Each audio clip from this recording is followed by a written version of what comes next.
Assalamualaikum warahmatullahi wabarakatuh. Nama saya Sabi Hisma, saya dari kelompok 1. Saya akan mempresentasikan tentang penggunaan bahasa Indonesia ragam tulisan pada lembaga pemerintahan. Pendahuluan. Penggunaan bahasa Indonesia yang baik dan benar pada dokumen resmi kenegaraan sebagaimana yang diharapkan peraturan perundang-undangan tersebut ditunjang oleh adanya Peraturan Menteri Pendidikan dan Kebudayaan Republik Indonesia Nomor 50 Tahun 2015 tentang Pedoman Umum Ejaan Bahasa Indonesia atau PUEBI. Namun dalam penggunaannya masih ditemukan banyak penyimpanan berbahasa dalam dokumen resmi, misalnya kesalahan dalam bidang morfologi atau kesalahan memakai bahasa disebabkan salah memilih afikasasi, salah penggunaan kata ulang, salah menyusun kata majemuk, dan salah memiliki bentuk kata. Kesalahan dalam bidang sintaksis, kesalahan atau penyimpangan struktur frase, pause, atau kalimat, serta ketidaktepatan pemakaian partikel. Kesalahan dalam bidang semantik atau kesalahan makna dan memakai kata yang tidak atau kurang tepat, dan kesalahan dalam hal penggunaan ejaan. Metode penelitian. Dalam kualitatif dalam penelitian ini adalah pengertian ragam bahasa Indonesia dan kasus kesalahan penggunaan bahasa Indonesia ragam tulisan sebagai sumber utama. Rumusan masalah. Untuk lebih sistematis, kami merumuskan masalah pokok yang dibahas dalam makalah ini, diantaranya adalah bagaimana kesalahan penggunaan bahasa Indonesia ragam tulisan dari segi morfologi, sintaksis, dan semantik, tata tulis EYD, dan apa faktor penyebab kesalahan berbahasa Indonesia ragam tulisan. Landasan teori. Kesalahan-kesalahan yang dilakukan oleh pembelajar perlu dilakukan analisis kesalahan berbahasa. Analisis tersebut bertujuan untuk membantu pembelajaran dalam memahami materi dan mengurangi kesalahan yang terjadi. Berpendapat analisis kesalahan berbahasa adalah suatu prosedur yang digunakan oleh para peneliti dan para guru yang mencakup pengumpulan sampel bahasa pelajaran. Pengenalan kesalahan-kesalahan itu, pengklasifikasiannya berdasarkan sebab-sebabnya yang telah dihipotesiskan, serta pengevaluasian keseriusannya. Ragam bahasa tulis adalah bahasa yang dihasilkan dengan memanfaatkan tulisan dengan huruf sebagai unsur dasarnya. Ciri-ciri ragam bahasa yang tulis. Tidak memerlukan orang kedua atau teman bicara, tidak tergantung kondisi, situasi, dan ruang serta waktu, harus memperhatikan unsur gramatikal, berlangsung lambat, selalu memakai alat bantu, kesalahan tidak dapat langsung dikoreksi, tidak dapat dibantu dengan gerak tubuh, dan muka hanya terbantu dengan tanda baca. Kelebihan ragam bahasa tulis. Informasi yang disajikan bisa dipilih atau dikemas sebagai media atau materi yang menarik dan menyenangkan dan sebagai sarana memperkaya kosakata. Umumnya memiliki kedekatan budaya dengan kehidupan masyarakat. Digunakan untuk menyampaikan maksud, membeberkan atau menyampaikan informasi atau mengungkap unsur-unsur emosi sehingga mampu mencairkan wawasan pembaca. Kekurangan ragam bahasa tulis.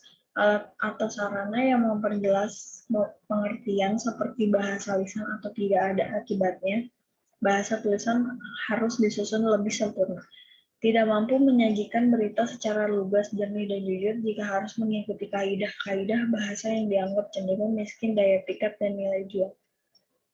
Yang tidak ada dalam bahasa tulisan tidak dapat diperjelas atau ditolong, oleh karena itu adalah bahasa tulisan diperlukan kesamaan yang lebih besar.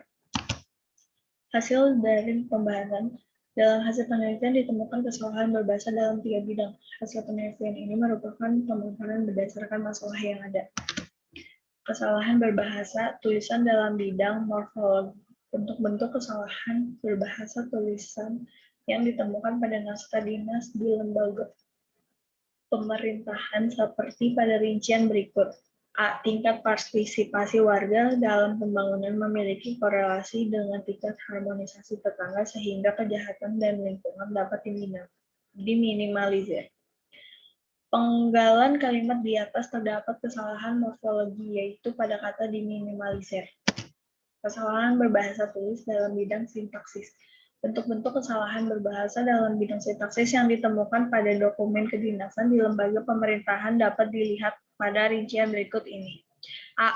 Memperhatikan proses PTUN dan dalam gugatan nomor 2 G 2014 PTUN .MTR yang diajukan oleh Prasmulyo DKK yang akan memasuki agenda keterangan sanksi. Untuk itu diharapkan pemerintahan kepada PNS pada instansi saudara untuk hadir dalam. Oleh karena itu, seharusnya kalimat tersebut dipecah menjadi 2 kalimat sehingga struktur kalimatnya tidak rancu.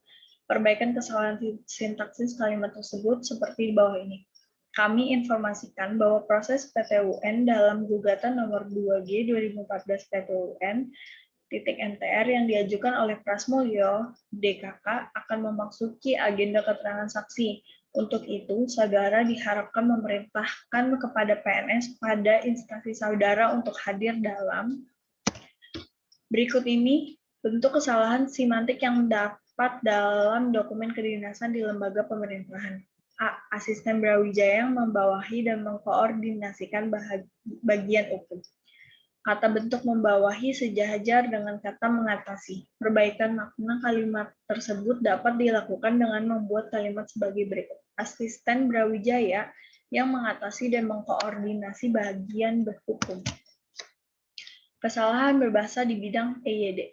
Kesalahan berbahasa dalam bidang EYD yang terdapat pada dokumen kedinasan terdiri atas beberapa bentuk sebagaimana terurai dalam penjelasan di bawah ini. 1. Kesalahan penggunaan huruf kapital. Kesalahan penggunaan huruf kapital banyak ditemukan pada dokumen kedinasan sebagai rincian sebagai berikut. Perihal permohonan saksi, rapat pembahasan perwal, klarifikasi, dan registrasi raperda. Itu semua kalimat pertama dan kalimat keduanya itu, dan kalimat seterusnya selalu diawali dengan huruf kapital di depannya. Penggunaan huruf kapital pada perihal surat di atas tidak dapat karena tidak sesuai dengan kaidah. Kaidah menyebutkan bahwa huruf kapital dipakai sebagai huruf pertama kata pada awal kalimat. Kalimat kesalahan pada perihal surat tersebut dapat diperbaiki menjadi kalimat berikut. Permohonan maaf, permohonan saksinya jadi kecil, rapat pembahasan perwal, rapatnya besar, P-nya kecil, P-nya lagi besar. Klarifikasi dan registrasi raperda. K-nya besar dan sama registrasinya kecil, raperdanya jadi besar. Kesalahan penggunaan tanda titik, kesalahan berbahasa tulis dalam hal penggunaan tanda juga banyak terjadi pada penulisan gelar akademik. Kesalahan tersebut seperti pada kutipan surat berikut. Jakarta 28 Maret 2002 atas nama Sekda Asisten Prabu Wahyu Bambang Trisatyo, SH.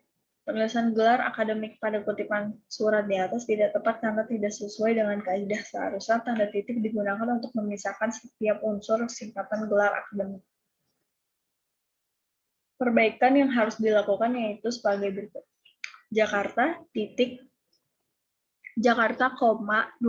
Maret 2002 atas titik nama Sekda Asisten Prabu Wahyu Bambang Trisatyo, S.SH. Kesalahan penggunaan tanda koma, kesalahan penggunaan tanda koma seperti pada kutipan surat yang dikeluarkan oleh bagian administrasi dan pengendalian pembangunan Sekda berikut.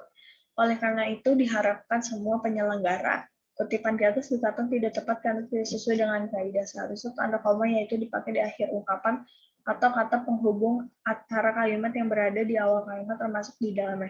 Oleh karena itu, jadi lagi pula meskipun begitu akan tetapi. Maka perbaikan yang dilakukan seperti berikut. Oleh karena itu, koma, diharapkan semua penyelenggara, Faktor-faktor penyebab kesalahan berbahasa tulisan pada naskah dinas lembaga pemerintahan. Kesalahan-kesalahan berbahasa tulis termasuk kesalahan bahasa tulisan pada naskah dinas di lembaga pemerintahan disebabkan sebagai faktor berikut. Lembaga-lembaga yang berada di bawah lembaga pemerintahan terkadang secara langsung berhubungan dengan kementerian yang terkait dengan lembaga tersebut. Misalnya, bagian hukum di lembaga pemerintahan terkadang berinteraksi langsung dengan Kementerian Hukum RI. Minimnya pengetahuan penyusun naskah tentang tata bahasa Indonesia Yang sesuai dengan EYD, kesalahan berbahasa tulisan dalam menyusun naskah dinas di lembaga pemerintahan juga terjadi karena kurangnya pengetahuan penyusunan naskah di kedinasan tentang kaidah bahasa Indonesia yang baik dan benar. Pengaruh bahasa daerah sebagai bahasa pertama memiliki peran yang cukup besar terhadap penggunaan bahasa keduanya. Kesimpulan berdasarkan hasil analisis data di atas, maka dapat disimpulkan bahwa kesalahan berbahasa tulis yang terjadi disebabkan oleh dua faktor utama, yaitu internal tidak mengikuti pendoman dan minim pengetahuan, dan eksternal mempengaruhi bahasa daerah atau lingkungan. Hal ini memicu kekeliruan dalam penyampaian dikarenakan kurangnya penggunaan bahasa Indonesia yang baik dan benar.